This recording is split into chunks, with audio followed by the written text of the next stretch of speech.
তো আমাদের এগুলো তো আমরা টুকরো টুকরো করে নিয়েছি দেখো এরকম।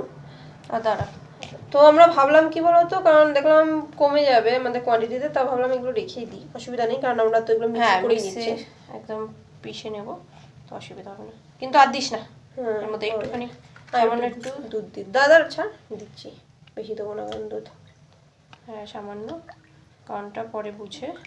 এটা আমি জাস্ট ভিজানোর জন্য দুধটা দিচ্ছি এখন, মানে ব্যাটারটা কতটা ঘন হবে কত পাতলা হবে সেটা একটু ওটা পরে হচ্ছে দিতে হবে দুধটা, সেই বুঝে পড়ে। কারণ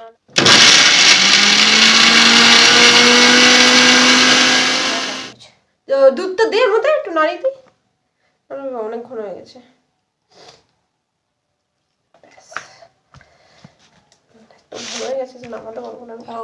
ব্যাটারটা বানিয়েছি অনেকটা ঘন হয়ে গেছে, তো যাই হোক এটাকে দুধ দিয়ে করে দেবো।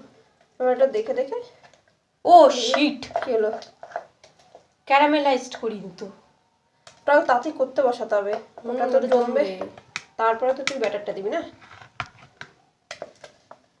না জমলে তো এটা হবে না।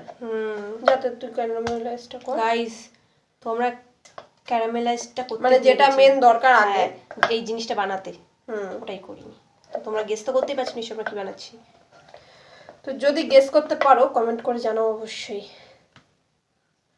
আর পুরো ডিটেলসে যদি তোমাদের রেসিপিটা লাগে তো মায়ের ফেসবুক পেজে চলে যাও, মেনশন করে দেবো, তো ওখানে তোমরা পেয়ে যাবে পুরো ডিটেলসে রেসিপিটা।